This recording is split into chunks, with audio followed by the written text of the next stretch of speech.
श्रीमते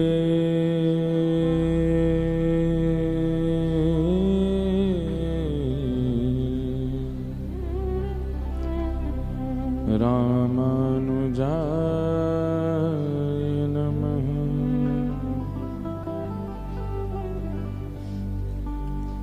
ध्येयं सदा परिभवग्नमभीष्टदोहम् तीर्थास्पदं शिवविरञ्चनुतं शरण्यम् भृत्यार्थिहं प्रणतपालभवाब्धिपोतम् वन्दे महापुरुषुते चरणारविन्दम्।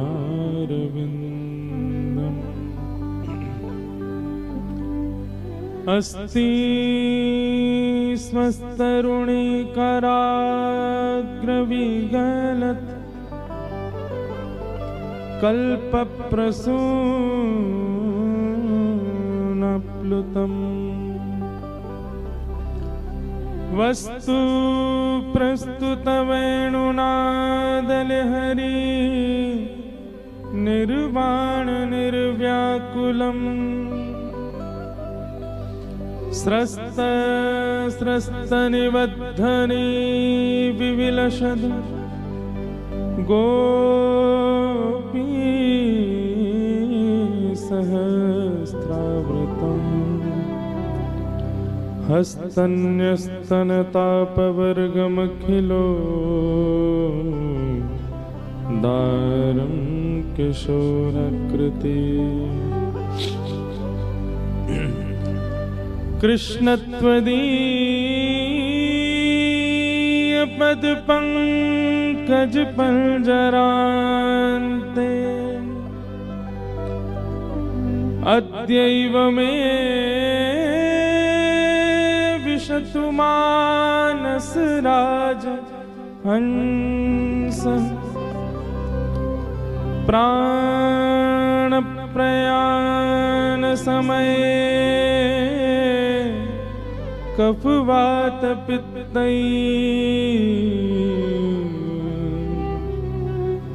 कंठावरो धनविधो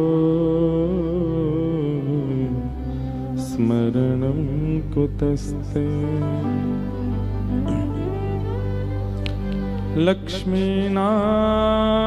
लक्ष्मीनाथ समारम्भा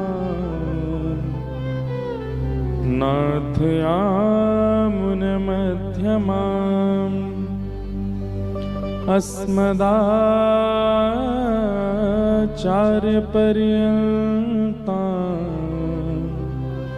वन्दे गुरुपरम्पराम्।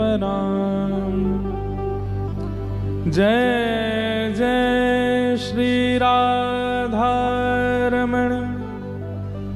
जय जय नवल किशोर जय गोपी चितचोर प्रभु जय जय माखन चोर। श्याम प्यारी कुंज बिहारी जय जय श्री हरिदास दुलारी। श्याम प्यारी कुंज बिहारी सब लोग गाओ जय जय श्री हरिदास दुलारी। श्याम प्यारी कुंज बिहारी जय जय श्री हरिदास दुलारी। श्याम प्यारी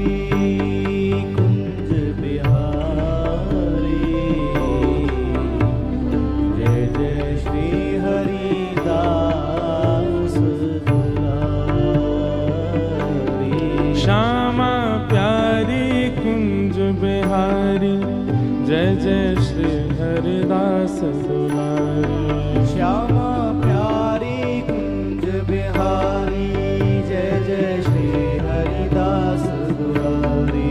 श्यामा प्यारी कुंज बिहारी जय जय श्री हरिदास दुलारी। श्यामा प्यारी कुंज बिहारी जय जय श्री हरिदास दुलारी।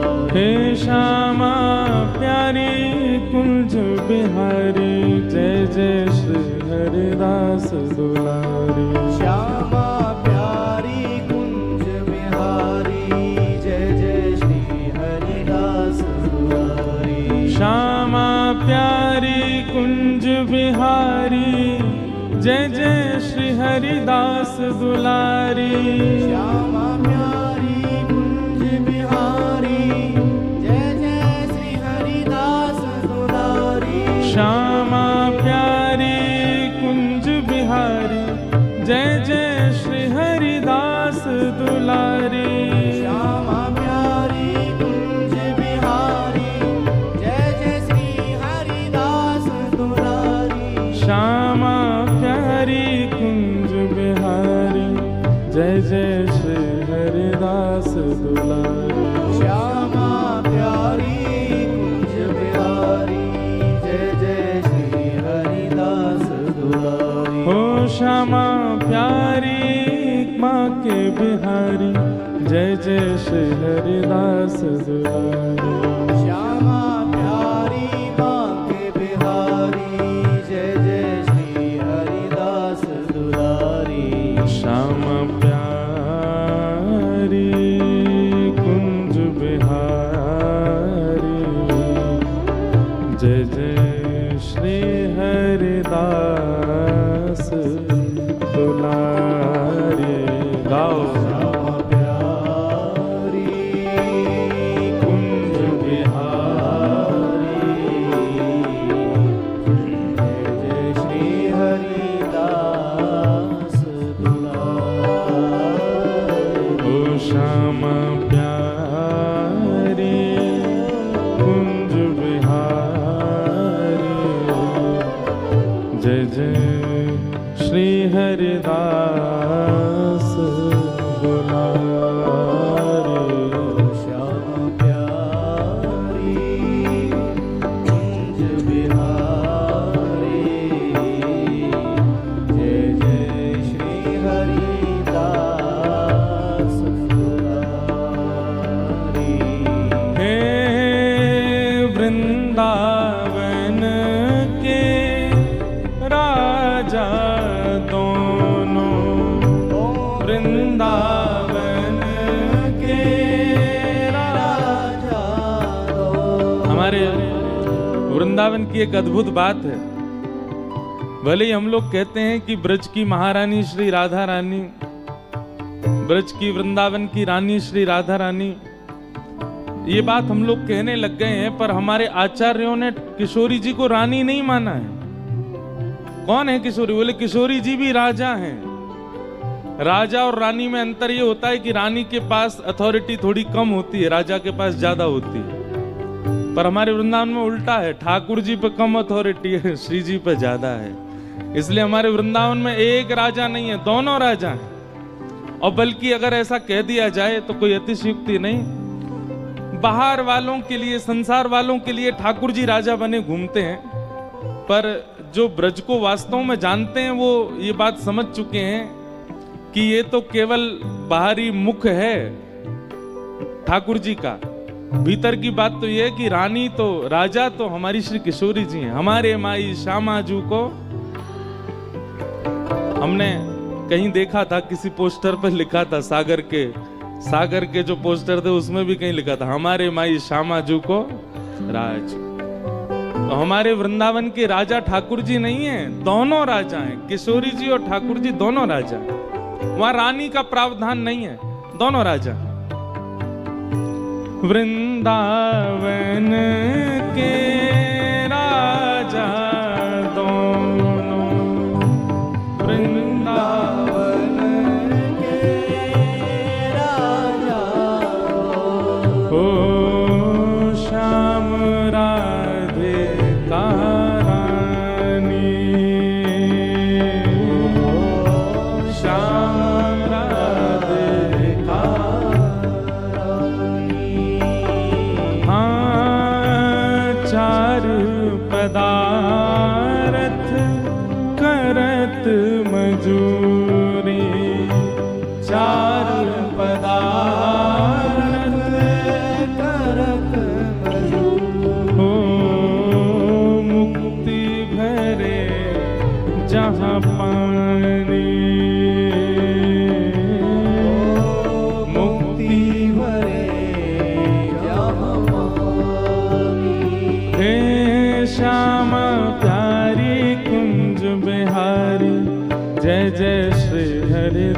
दुलारी श्यामा प्यारी कुंज बिहारी जय जय श्री हरिदास दुलारी हे श्यामा प्यारी बांके बिहारी जय जय श्री हरिदास दुलारी ओ श्यामा प्यारी बांके बिहारी जय जय श्री गाओ भाव से। हरिदास दुलारी श्यामा प्यारी कुंज बिहारी जय जय श्री हरिदास दुलारी श्यामा करताल बजा के गाओ भाव से।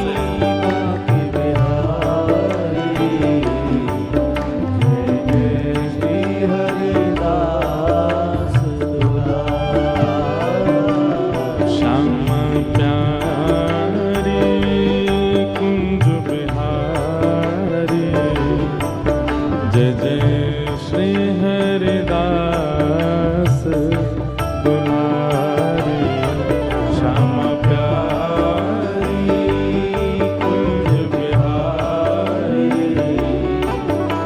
जय जय श्री हरिदास दुलारी हे श्यामा प्यारी कुंज बिहारी जय जय श्री हरिदास दुलारी ओ श्यामा प्यारी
सब गाओ जय राधे राधे राधे राधे श्री राधे राधे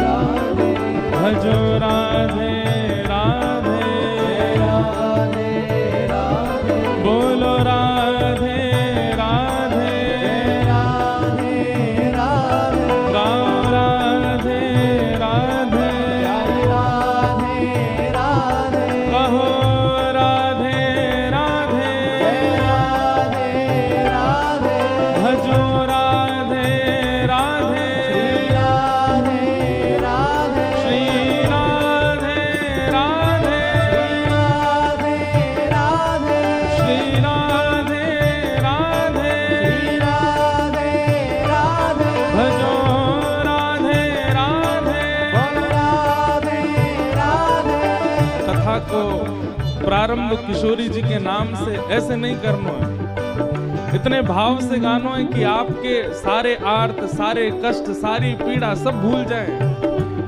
अपने तन की स्थिति से ऊपर उठ करके गाओ जय राधे राधे राधे राधे श्री राधे राधे राधे राधे जय राधे राधे राधे श्री राधे राधे राधे गाओ राधे राधे राधे जय राधे राधे जय राधे राधे वृषभानु दुलारी बरसाने वाली श्री कृष्ण पियारी हरिदास दुलारी हरि वंश प्यारी जय राधे राधे जय राधे राधे जय राधे राधे श्री राधे राधे जय राधे राधे श्री राधे राधे जय राधे राधे श्री राधे राधे जय राधे राधे श्री राधे राधे जय राधे राधे श्री राधे राधे जय राधे राधे श्री राधे राधे जय राधे राधे श्री राधे राधे जय जय श्री राम जय जय श्री राम जय जय श्री राम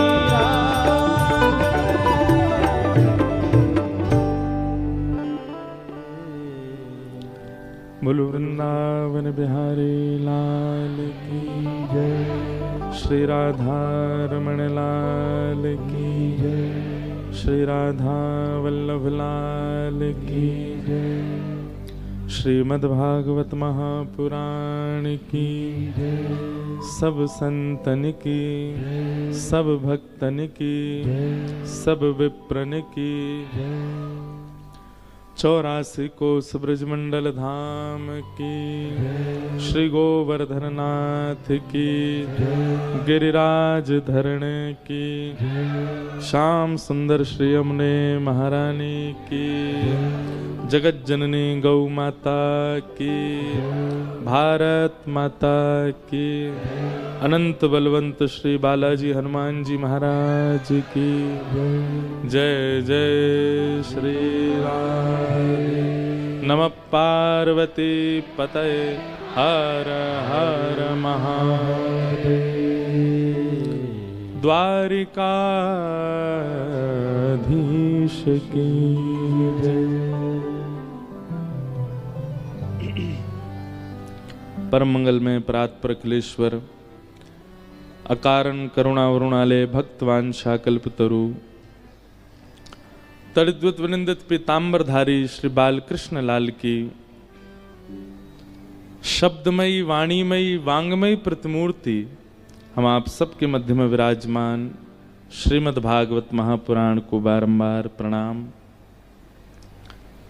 मंच पर विराजमान समस्त विप्रवृंद, समस्त गंधर्वजन और इस कथा के निमित्त मात्र यजमान हमारे सागर क्षेत्र के विधायक श्री शैलेंद्र जी और उनकी धर्मपत्नी अनुश्री जी, उनका समस्त परिवार, समस्त उनके सहयोगी जन और आप सभी सागर निवासी, आसपास के क्षेत्रों से आए हुए वैष्णव श्रोता भाई बंधु, सबको व्यास मंच से जय श्री कृष्ण, जय सिया राम, जय श्री राम, जय श्रीमन नारायण, जय श्रीमन नारायण, जय जय श्री राधे। जय श्री राधे।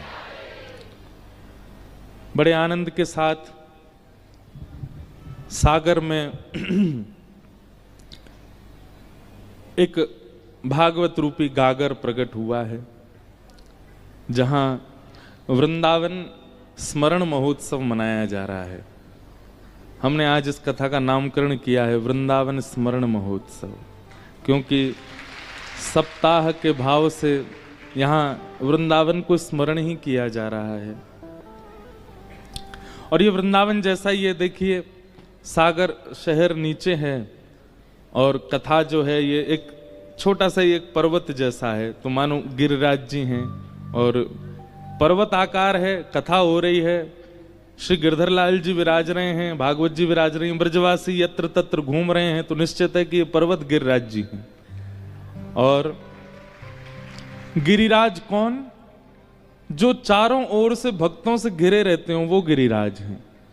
जहां चारों ओर भक्त बैठे रहते हो, परिक्रमा करते रहते हो, विचरण करते रहते हो, गिरिराज जी कौन है? जो भक्तों की माला पहनते हैं। हमारे वृंदावन बिहारी लाल, उनको कमल की माला बहुत प्रिय है। हमारे श्री राधा वल्लभ लाल, उनको हार श्रृंगार की माला बहुत प्रिय है। हमारे श्री राधा रमण लाल, उनको मोगरा की माला बहुत प्रिय है। पर हमारे श्री गिरिराज जी, वो तो हैं ही इतने बड़े कि उनको कौन सी माला पहना, इसलिए भक्तों की माला, चारों तरफ परिक्रमा चलती रहती, बीच में गिरिराज जी भक्तों की माला पहनते हैं, भक्त माल। तो आप इतने वैष्णव जन इस पर्वत पर जब आते होंगे तो चारों ओर से ये पर्वत वैष्णवों से घिर जाता है, कुछ यहां से वहां से, एक साथ इतने सारे वैष्णव, तो वैष्णवों में जो घिरे रहे वो गिरिराज है। तो गिरिराज तो ये पर्वत हो गया।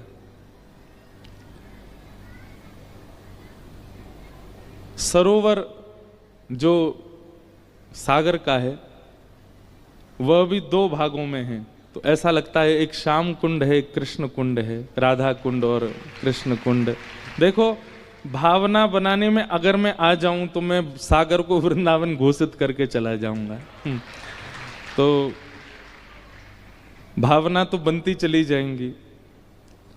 तो ऐसा ये मधुर सागर और वहां का, अच्छा हाँ देखो ये भी कितनी बढ़िया बात, दुनिया के सागर खारे हैं पर ये मधुर है, ये मधुर सागर है। इतने वैष्णव जन आप सब पधारे हैं, इतने सब संत जन, भगवत वृंद, सब वरिष्ठ जन सब आए, सबको हमारा प्रणाम है। बंधुओं, श्रीमद् भागवत क्या है?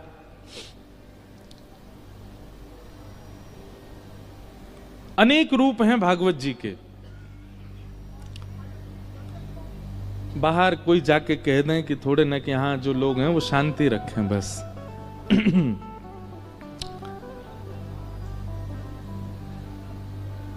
हम आप सब लोग भवरोग में ग्रसित हुए, कोई ना कोई भवरोग सबको लगा है। भवरोग मतलब संसार का रोग। भवरोग में कितनी प्रकार की पीड़ाएं होती हैं, कितनी प्रकार की बीमारियां होती हैं, अनेक हैं, पर कुछ प्रसिद्ध हैं। भवरोग की प्रसिद्ध बीमारियां कौन कौन सी हैं? सबको पता है, काम, क्रोध, मोह, ईर्ष्या, द्वेष, लोभ आदि आदि, ये सब भवरोग की प्रसिद्ध बीमारियां हैं। और उस भवरोग के वैद्य केवल और केवल श्रीमद् भागवत की कथा है। आपको भवरोग यदि लगा है तो आप संसार के किसी भी चिकित्सक से अपने भवरोग को दूर नहीं कर सकते। आप कथा सुन लीजिए, आप सत्संग सुन लीजिए, सत्संग से अतीत में परिवर्तन आपको लगने लगेगा अपने हृदय के रोग में।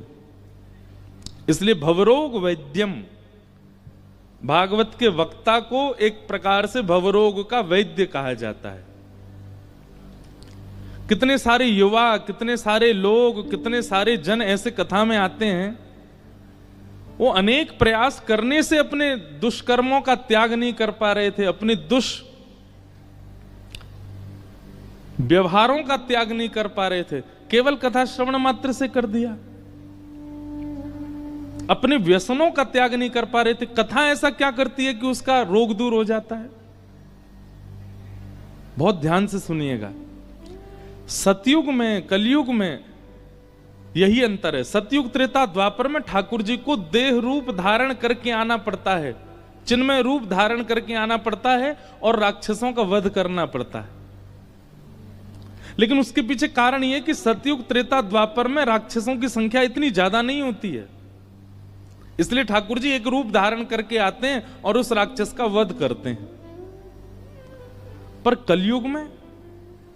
कलयुग में राक्षसों की संख्या असंख्य है। रावण जैसे स्वभाव वाले, कंस जैसे स्वभाव वाले,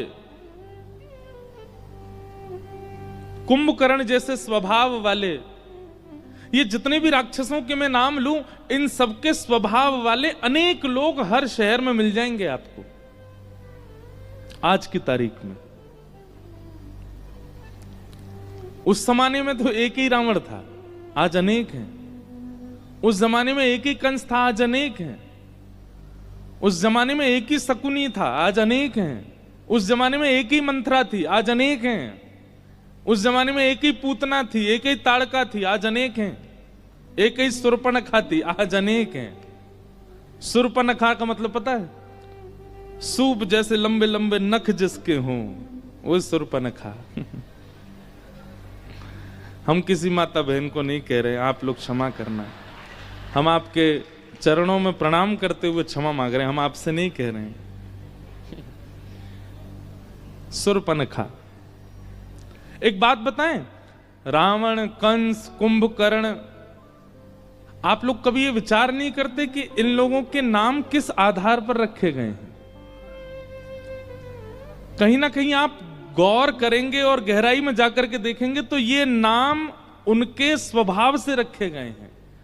वो जैसा उनका स्वभाव होता है वैसा ही नाम उनका हो जाता है। और कई बार ऐसा भी पता चलता है कि ये उनके वास्तविक नाम नहीं है, ये उनके वास्तविक नाम नहीं है। तो फिर कैसे पड़ गए ये नाम? उनके स्वभाव को देखते हुए जनमानस ने उनका ये नाम रख दिया।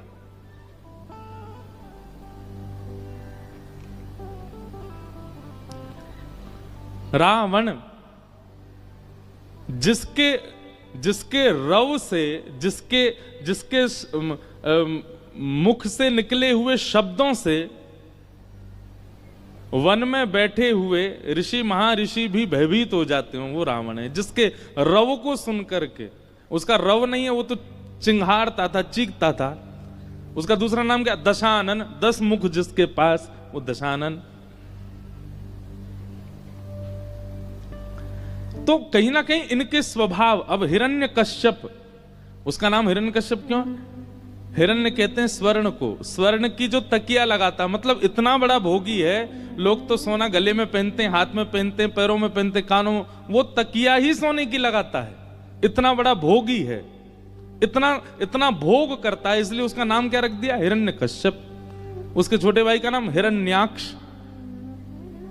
आक्ष कहते हैं आंख को, और जो आंखों से केवल भोग की वस्तुओं को ही देखता है और खोज खोज करके उनको भोगता है, उसको हिरण्याक्ष। तो कहीं ना कहीं स्वभाव से राक्षसों के नाम रखे गए हैं। ऐसे स्वभाव वाले आज अनेक हैं।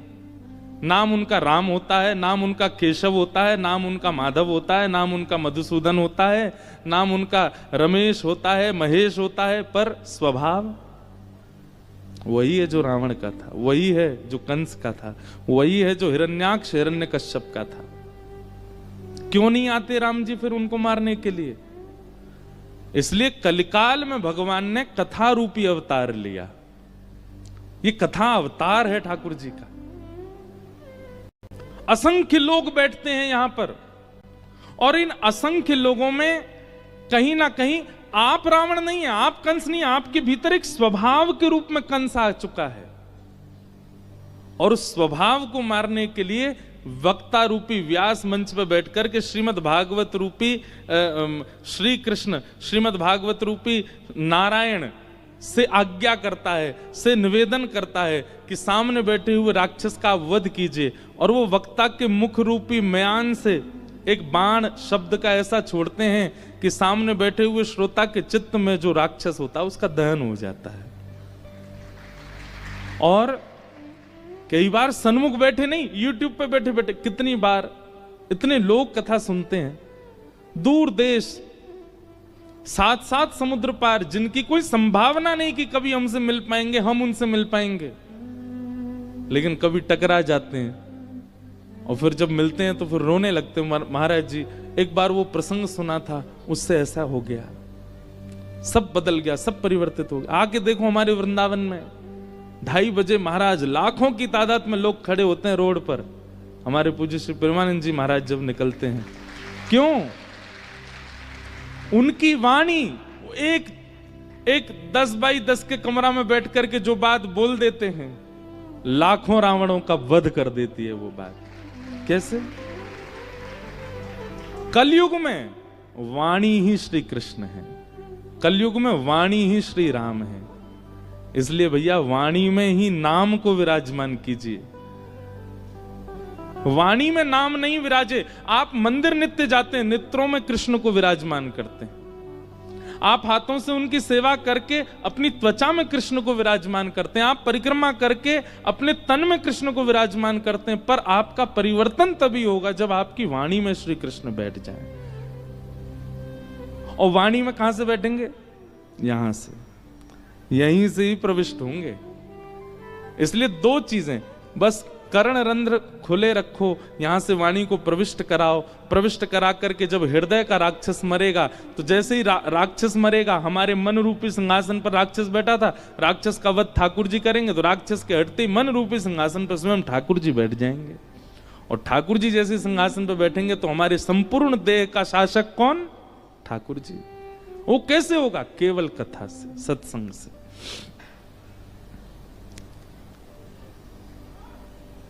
एक काशी में एक ब्राह्मण रहते थे। बहुत साल बाद मुझको ये कथा याद आई है। मैंने शायद अपनी पहली कथा में ये कथा सुनाई थी, अपने जीवन की पहली कथा में ये कथा सुनाई थी, उसके बाद अब याद आ रही है। काशी में एक ब्राह्मण रहते थे।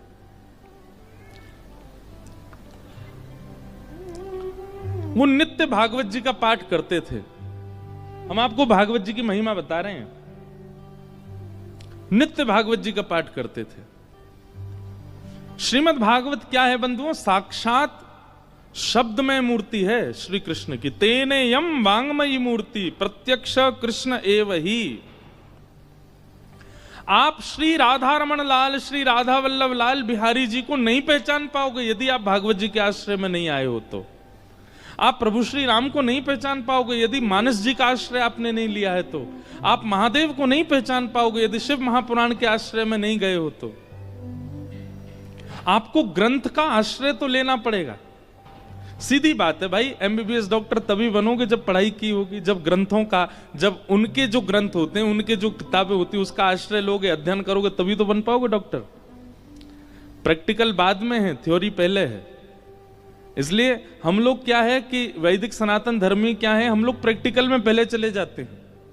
अब लोग कुंभ में गोते तो इतने मार रहे हैं, उनसे पूछो इसका फायदा क्या है, इसका वर्णन कौन से शास्त्र में लिखा है, इसका नियम क्या है, इसका क्रम क्या है, ये नहीं पता।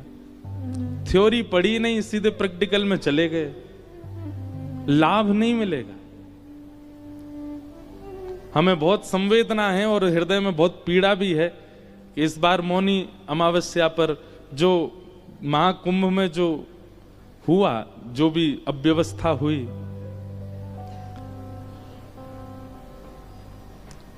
अब पता है उस अव्यवस्था का कारण क्या था? सबको त्रिवेणी जहां संगम होता वहीं नहाना है।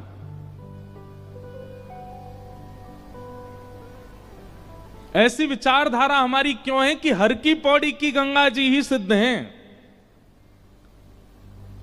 कानपुर के घाट पर अगर नहा लिए तो वहां गंगा जी में वो भाव नहीं आएगा।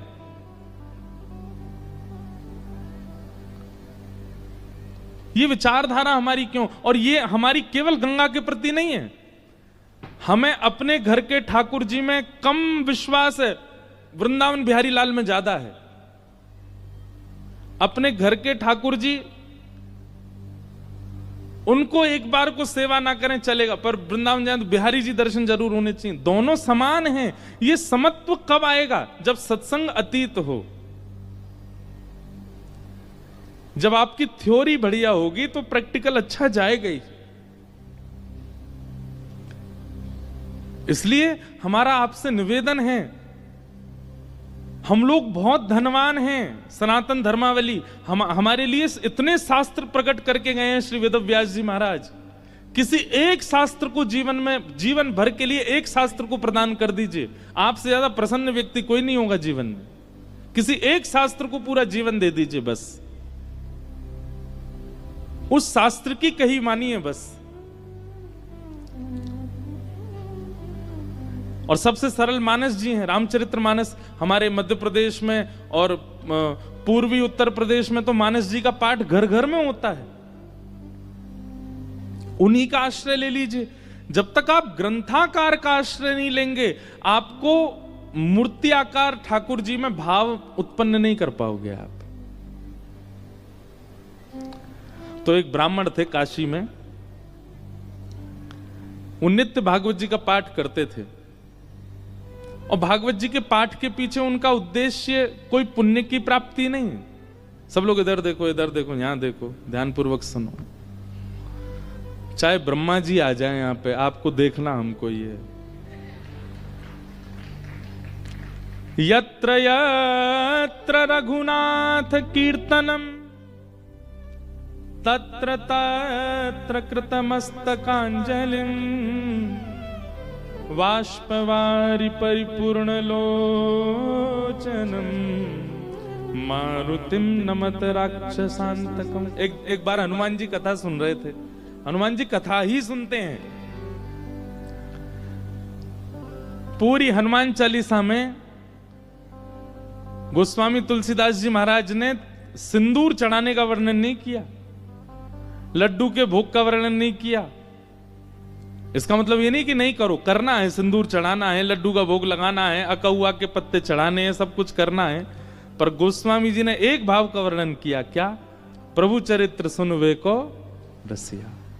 कथा सुनने के रसिया हैं हनुमान जी। तो एक बार हनुमान जी कथा सुन रहे थे और कथा में राम जी का इतना विरह हुआ हनुमान जी को कि दोनों भुजा उठा करके हनुमान जी रुदन करने लगे। राम जी से देखा नहीं गया। राम जी मन में सोचने लगे, हनुमान जी इतने विरह में हैं, चलो इनको दर्शन दे दो।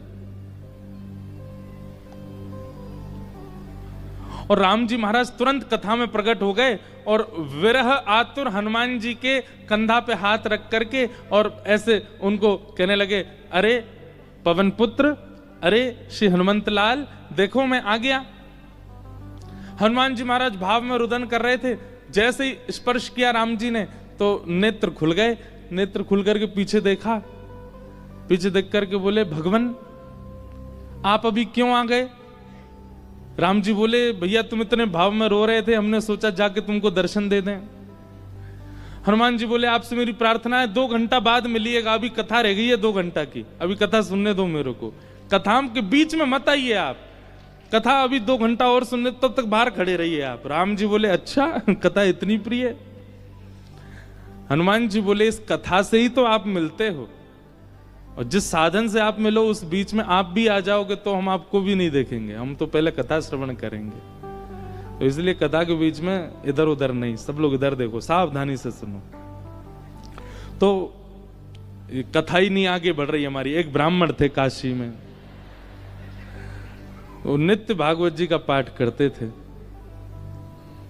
उनका और कोई काम नहीं, बस गंगा तट पर बैठ करके भागवत जी का पाठ करना।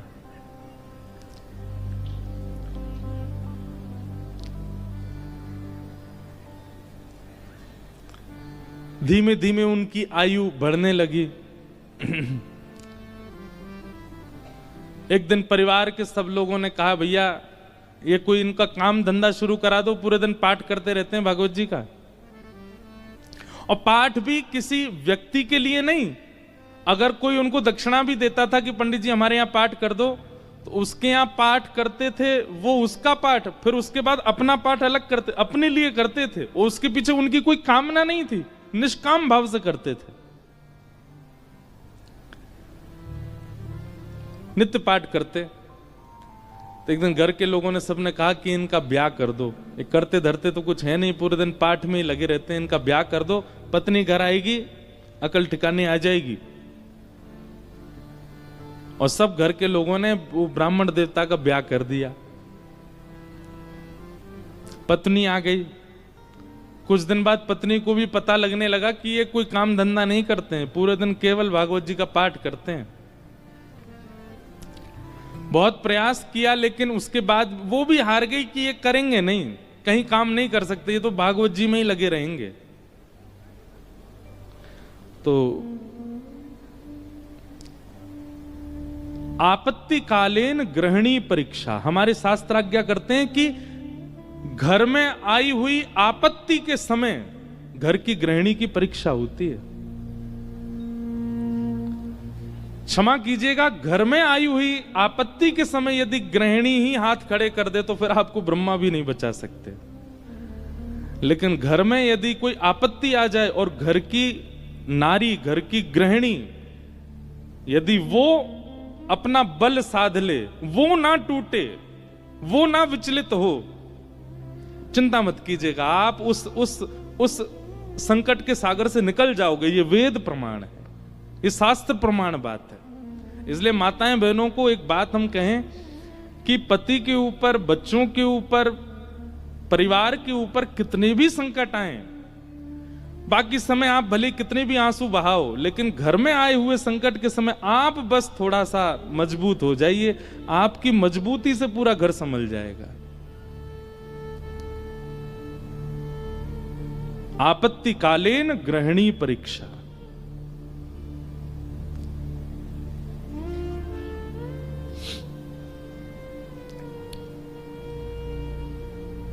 पत्नी ने सोचा कि ये तो कुछ करते नहीं है, आगे हमारा वंश बढ़ेगा, बच्चे होंगे, कैसे चलेगा परिवार। तो फिर उनकी ब्राह्मण देवता की पत्नी ने आज्ञा ली, बोले आपकी आज्ञा हो तो मैं कुछ करूं कार्य, देवी तुमको जैसा अच्छा लगे।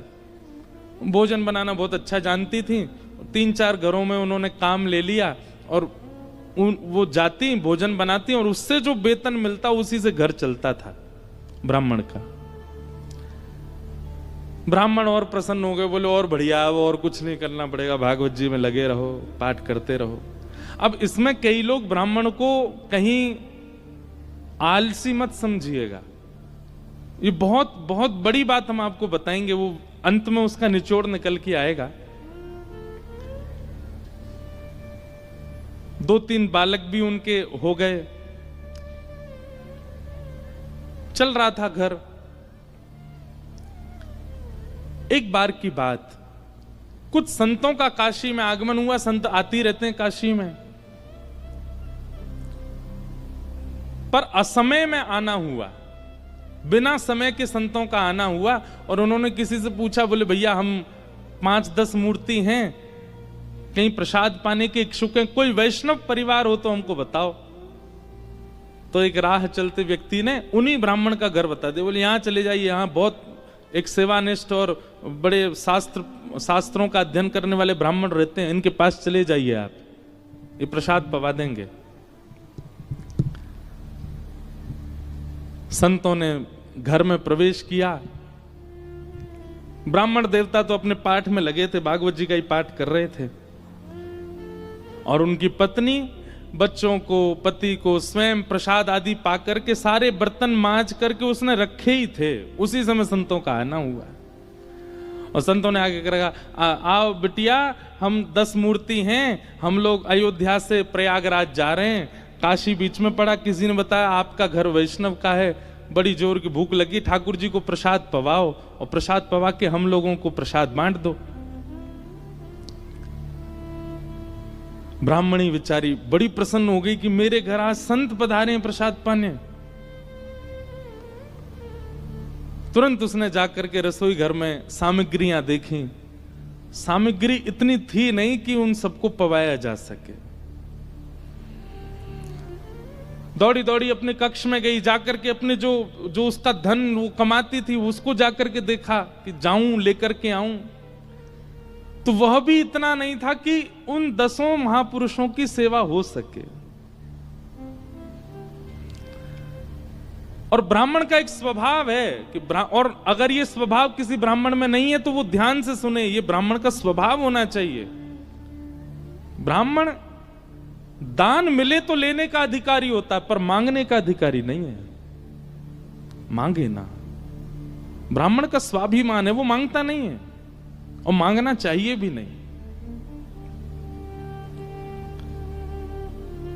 अब वो कभी रसोई में जाए, कभी कक्ष में जाए, कभी एकांत में बैठ के सोचे मैं क्या करूं, संत पधारे हैं घर पर, कैसे प्रसाद पवाऊं, क्या व्यवस्था करूं, कुछ लाऊं, कभी ऊपर कुछ ढूंढे, कुछ मिल जाए, कुछ भुजिया मिले, नमकीन मिले, कुछ तो मिले, कुछ तो दूं, पर कोई व्यवस्था नहीं बन पाई। बार बार उसको यहां से वहां घूमते देख संत समझ गए कि हम गलत समय पे आ गए हैं।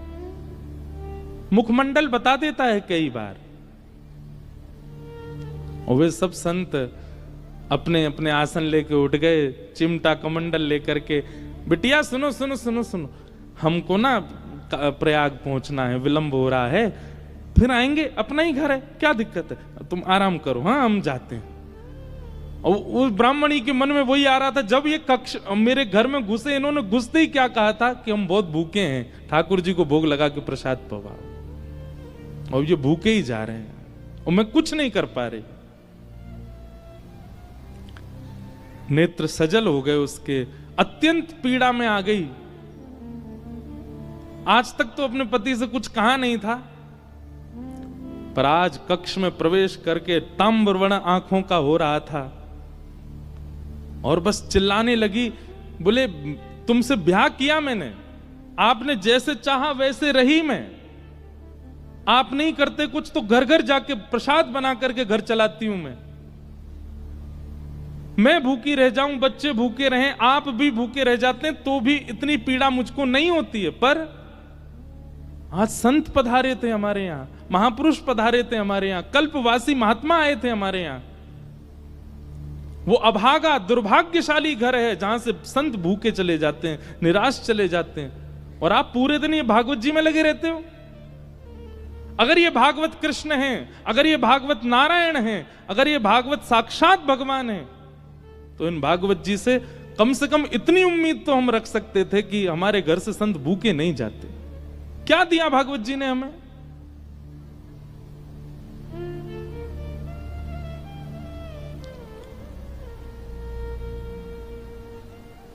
ब्राह्मण बोले, देखो तुम मुझे कुछ भी कह लो, पर तुम जानती नहीं हो ये साक्षात कृष्ण हैं। मैं क्यों बचपन से आज तक भागवत जी के उन्हीं 18,000 श्लोकों का मुझे कृष्ण दिखते हैं, मुझे लीला दिखती है, मुझे शामा शाम का नित्य विहार दिखता है भागवत जी में, इनके विषय में कुछ मत कहो।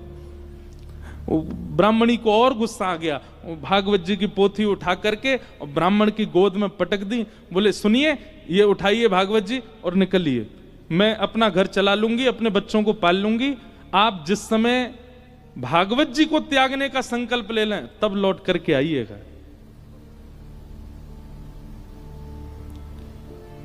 ब्राह्मण के नेत्र सजल हो गए, हृदय से लगा लिया भागवत जी को, निकल पड़े, घर से निकल गए। और गंगा जी के तट पर जाकर के खूब रोए, खूब रुदन किया।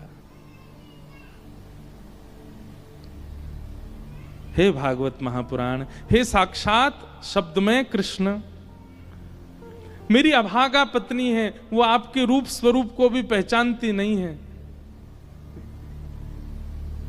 पर हे करुणा निधान, आप कृपा करो। मैं कहूंगा भी तो भी वो अध्ययन नहीं करेगी, तो भी वो मुझसे कभी कथा नहीं सुनेगी, पर आप कृपा कीजिए और मेरी गृहिणी को अपने रूप का दर्शन करा दीजिए।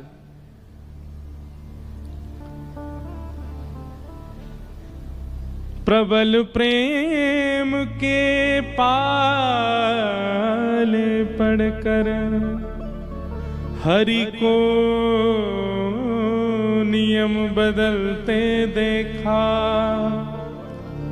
अपना मान टले टल जाए, पर भक्त का मान न टलते देखा। हमारे ब्रज के श्री बिंदु जी महाराज, उनका ये भाव है, प्रबल प्रेम के पाले पड़कर हरि को नियम बदलते देखा, अपना मान टले टल जाए, पर भक्त का मान न टलते देखा।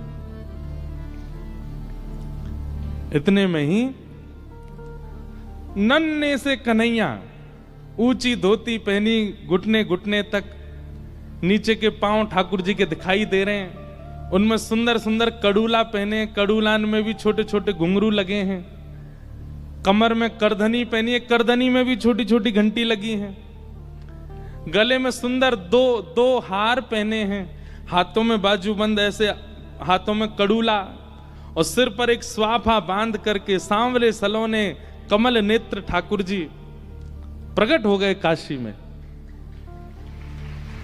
लेकिन ब्राह्मण को नहीं दिखे अभी, बस कहीं हो गए प्रकट।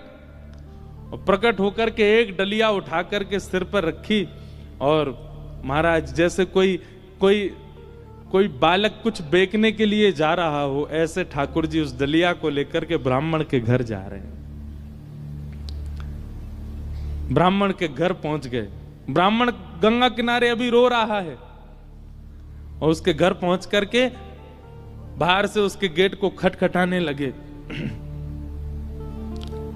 ब्राह्मणी निकल करके बाहर आई, जैसे ही दरवाजा खोला, सांवरे सलोने नंद नंदन। अब वो क्या जाने की है नंद नंदन, बस उसको तो ये दिख रहा था कोई किसी मैया का सुंदर सा बालक है, श्रृंगार करके डोल रहा गली में। जैसे ही द्वार खोला, द्वार खोल करके बोली, अरे बालक तुम कौन हो, कहां से आए हो, माताजी कहां है तुम्हारी, पिताजी कहां, अकेले कहां घूम रहे हो, और ये इतनी भारी डलिया लेकर के कहां जा रहे हो। डलिया के ऊपर वस्त्र पड़ा था। तो ठाकुर जी एक हाथ से डलिया पकड़े, दूसरे हाथ से इशारा करके बोले, मानो इशारा कर रहे हैं हम गूंगे हैं, बोलना नहीं जानते। अच्छा गूंगे हो। ठाकुर जी बोले तो बोले फिर यहां क्यों आए हो। तो ठाकुर जी ने उसको इशारा किया, कुछ लिखने को दो, हम बताएं कौन है, कैसे आए। डलिया उठा करके ब्राह्मण देवता के घर के भीतर रखी, और पर्चा लेकर के उस पर सुंदर लेखनी लिख करके और मोड़ करके ब्राह्मणी को दे करके, और तुरंत ठाकुर जी पीछे मुड़े चले गए। ब्राह्मणी पत्र पढ़ने लगी, इतने तो ठाकुर जी वहां से अंतर ध्यान चले गए। अब ब्राह्मणी देखती रही, दूर दूर तक ठाकुर जी दिखे नहीं। क्या लिखा था उस पत्र में।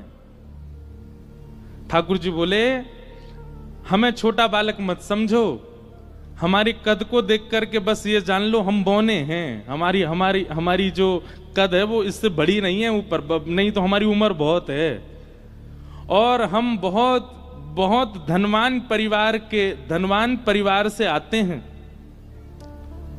बहुत वर्षों से तुम्हारे पतिदेव हमारे कुल के लिए पाठ कर रहे हैं भागवत जी का, पर आज तक उन्होंने वेतन नहीं लिया अपना, आज तक एक रुपया भी हमसे मांगा नहीं।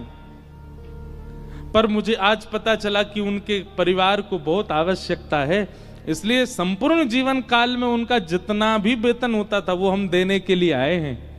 वो जैसे ही घर आए उनको दे दीजिएगा। और ऐसा कह के ठाकुर जी चले गए।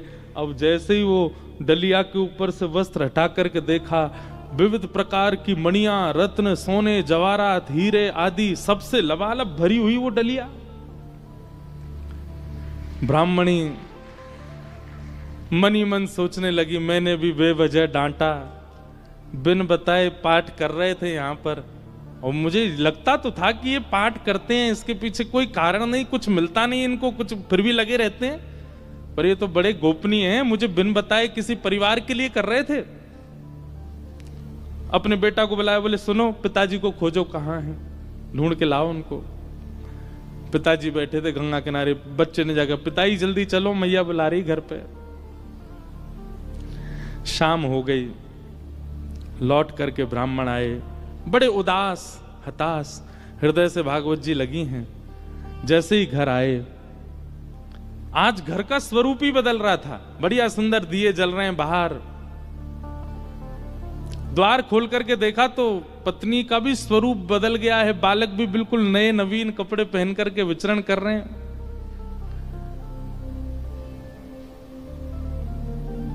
जैसे पतिदेव को आते देखा, ब्राह्मणी ने तुरंत आरती की, जल आदि छिड़काव करने लगी, खूब बलियां लेने लगी। पतिदेव बोले, ब्याह के बाद पहली बार इतना हमारा पूजन हुआ है, ऐसा क्या हो गया जो इतना पूज रही हैं हमको? देवी, ये घर की रौनक हमको डांटने से, फटकारने से घर की रौनक बढ़ गई तुम्हारी? रोज ही डांट दिया करो हमको। ऐसा क्या हो गया जो आज इतना सब कुछ मंगल, बच्चे नए वस्त्र पहन के घूम रहे हैं, आप बढ़िया साड़ी पहन के, ये कहां से इतना सब कुछ आया? हाथ पकड़ के बोली, आज तुम्हारी चोरी पकड़ी गई है ना, वहीं से मिला है ये सब कुछ। ब्राह्मण देवता बोले, मेरी कौन सी चोरी? बोले चलो दिखाती हूं। भीतर जाके कक्ष में बिस्तर पर ही सब रत्न पड़े थे। ब्राह्मण बोले, देवी ये कहां से आया इतना सब कुछ? बोले कहां से आया, ज्यादा चतुर मत बनिए, आपका गूंगा मालिक आया था। ब्राह्मण देवता बोले, गूंगा मालिक? मेरा गूंगा मालिक कौन? बोले बहुत छोटा सा था, पीली पीली धोती पहनी थी उसने, ऐसी सुंदर स्वापा सिर पर बांध रखा था, ऐसे गदमदरा से उसके हाथ मोटे मोटे से, और इतने सुंदर उसका मुखमंडल, गाल बिल्कुल गुलाबी, आंखें बिल्कुल ऐसे कटाक्ष जैसी, और क्या सुंदर। ब्राह्मण देव बोले, नाम नहीं पूछा? बोले इशारा किया उसने कि मैं गूंगा हूं। वो तुमको कैसे पता फिर मेरा? बोले वो लिख के देके गया। बोले कहां लिखा है, दिखाओ। जैसे ही पृष्ठ पत्र वो उनके ब्राह्मण के हाथ में दिया, अक्षर सब अंतर ध्यान हो चुके थे। देवी यहां तो कुछ भी नहीं लिखा है। ब्राह्मण बोली, दिखाओ। ब्राह्मणी ने देखा तो वहां कुछ भी नहीं था। ब्राह्मणी ब्राह्मण को देखे, ब्राह्मण ब्राह्मणी को देखे, बोले ये हुआ क्या है? ब्राह्मण ने कहा, सही से बताओ रूप कैसा था? बोले श्याम वर्ण था, कमल नेत्र थे, अधर बड़े मधुर थे, हस्तकमल और सर्वांगीण अंग ऐसा था कि मैं अभी तक भी उस छवि को भूल नहीं पा रही हूं। एक अद्भुत सी सुगंधी आ रही थी जब वे आए थे घर पर, और बहुत देर तक तो मैं उनके रूप का ही चिंतन करती रही। ब्राह्मण देव ज्यों ज्यों रूप का वर्णन सुने, त्यों त्यों नेत्रों से आंसू गिरते जाएं। तुरंत भागवत जी को खोला और खोल करके दसम स्कंद के वेणु गीत के श्लोक को उद्धृत करना प्रारंभ किया, और पत्नी से कहा, मैं एक श्लोक में श्लोक की व्याख्या करूंगा, बताना ऐसा ही रूप था क्या? कि वरहा पीड़म नटवर वपु कर्णयो कर्णकारम विभ्रदवासः कनक कपिसं वै जयन्तीं च मालां रन्ध्रान् वेणु अधर सुधया पूरयन् गोपवृन्दै वृन्दारण्यं स्वपदरमणं प्राविशद गीत कीर्ति। उन्होंने एक ही कान में कुंडल पहना था, एक ही कान में कन्नेर का पुष्प लगा था। ब्राह्मणी बोली, हाँ हाँ, एक कान में कन्नेर का पुष्प था, गले में 2 स्वर्ण की माल और उसके साथ एक वैजंती माला थी।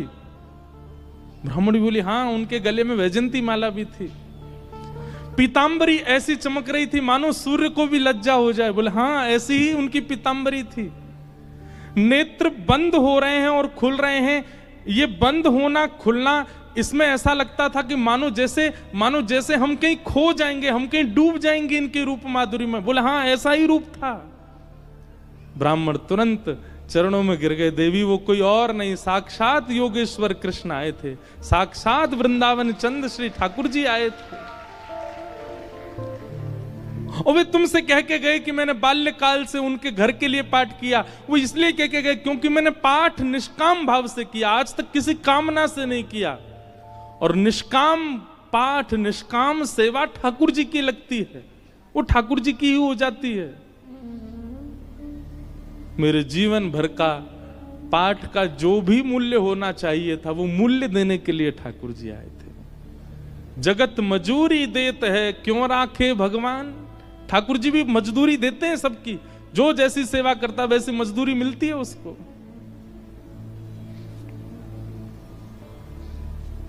ब्राह्मण आनंदित हो गए और उसी काल से वो ब्राह्मणी भी जीवन यापन के लिए कार्य तो करती, पर भागवत जी की साधिका हो गई और नित्य भागवत जी का पाठ करने लगी। भागवत कोई ग्रंथ नहीं है, कोई किताब नहीं है, कोई पोथी नहीं है। और एक बात कह दूं तो कोई अतिशयोक्ति नहीं, पुराण से ऊंचा हमें शब्द मिला नहीं, इसलिए हम पुराण कहते हैं। श्रीमद् भागवत सचल श्री कृष्ण है, साक्षात कृष्ण है। आपको शायद राधा रमण जी के मंदिर में श्री कृष्ण की प्रतिमूर्ति, श्री कृष्ण का भाव का अनुभव ना हो, पर कथा में हो जाएगा। आपको शायद कभी वृंदावन में वो अनुभव ना हो जो कथा में हो जाएगा। क्यों? कथा में सचल शब्द के रूप में श्री कृष्ण विचरण करते हैं। ऐसी भागवत जी को हम बारंबार प्रणाम करते हैं, वंदन करते हैं। बोलो भागवत महापुराण की।